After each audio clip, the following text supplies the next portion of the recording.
Kejadian kali ini dialamin tahun 2015 sama satu cowok, kita sebut aja namanya Alan. Alan. Iya. Okay. Alan ini kerja di satu gedung di pusat bisnis Jakarta. SCBD maksud lo? Iya. Oke. Oh. Si Alan ini kerja Senin sampai Jumat dari jam 9 sampai jam 6 sore. Cuma kalau lagi lembur beda cerita. Kadang bisa sampai jam 10 atau bahkan jam 12 juga pernah. Jadi setiap ke kantor, Alan ini selalu bawa mobil. Di hari Senin, Alan berangkat ke kantor dan sampai kantor jam 8 pagi. Karena Alan ini posisinya personal asisten bosnya, jadi dia harus sampai kantor 1 jam sebelum bosnya datang. Soalnya Bi, dia kan kerjanya di gedung, dan perusahaan Alan ini tuh di lantai 9. Jadi setiap pagi dia antri naik lift dan itu tuh suka makan waktu. Pas Alan udah mulai kerja, bosnya namanya Pak Romo ngabarin ke Alan, katanya Pak Romo ini sakit dan gak bisa ke kantor selama seminggu ke depan. Jadinya kerjaan-kerjaan Pak Romo semuanya dihandle sama Alan untuk seminggu ke depan. Di situ Alan lumayan bete, moodnya langsung gak bagus karena otomatis dia harus lembur kan. Tiba-tiba udah jam 6 sore, teman-temannya Alan udah nutup laptop dan siap-siap mau pulang. Tapi Alan masih sibuk sama kerjaan-kerjaannya dia.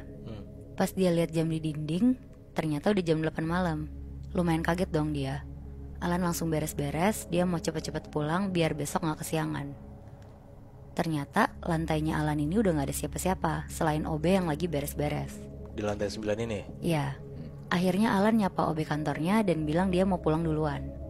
OB-nya bilang, "Iya Mas Alan, hati-hati ya Mas." Akhirnya Alan langsung jalan ke lift. Nah di dalam lift dia mencet tombol ke lantai B2. Emang dia parkir lantai B2? Iya betul Moy.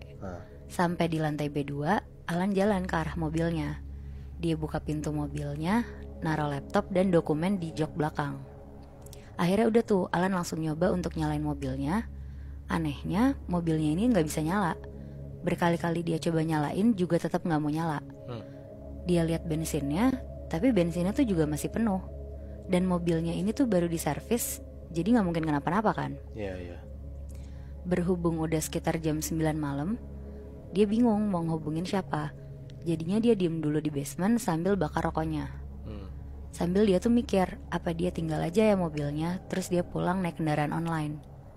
Tapi pas lagi mikirin itu, pas banget dia ngeliat di pojok kanannya, tepatnya sederetan sama mobilnya Alan, ada mobil diparkir di sana. Kebetulan mobil yang diparkir di pojok basement itu tuh punya Pak Romo yang emang udah jarang banget dipakai. Karena ngerasa udah deket banget sama Pak Romo, karena kan si Alan ini asistennya Pak Romo ya. Dan mereka udah kerja bareng kayak 4 tahunan. Jadi Alan ini mikir, apa minjem aja ya mobilnya Pak Romo. Biasanya juga dia nyuruh gue buat pakai mobilnya, walaupun bukan mobil yang ini sih, tapi sama aja lah, sama-sama mobil dia ini. Nah karena Alan itu asistennya, jadi dia tahu juga kalau mobil yang ada di basement ini kuncinya ada di laci ruangan Pak Romo. Tanpa mikir panjang, Alan naik lagi ke lantai 9 untuk ngambil kunci. Di situ OB-nya yang tadi tuh udah nggak ada.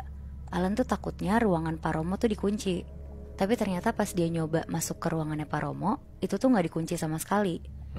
Pokoknya di situ Alan mikir, wah jalan gue dimudahin banget nih, berarti emang gue harus pulang pakai mobil ini. Iya. Langsung buru-buru tuh Alan ambil kuncinya dan balik lagi ke B2. Dia ambil laptop dan dokumen di mobilnya, terus dia jalan ke arah mobil Pak Romo yang ada di pojok. Dia buka kuncinya, masuk ke mobilnya. Pas masuk, Alan ngerasa, kok kayak lembab banget ya ini mobil. Tapi dia mikir, ya iyalah lembab, kan jarang dipakai. Dan ditaruhnya juga di basement yang gak ada matahari masuk. Dia nyalain mobilnya dan langsung nyala tuh. Akhirnya dia pulang pakai mobil itu. Selama di perjalanan, Alan ini ngerasa, kok setir mobilnya kayak berat ya untuk dibelokin ke kanan. Tapi kalau dibelokin ke kiri ya normal-normal aja. Tapi lagi-lagi Alan nyangkal pikirannya, ini mah karena udah kelamaan gak diservis aja.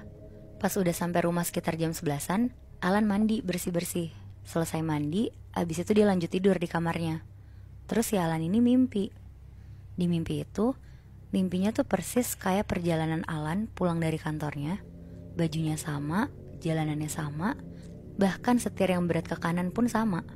Tapi bedanya, gak lama dari situ, Alan lihat ada sosok cewek lagi nyebrang di depan dia.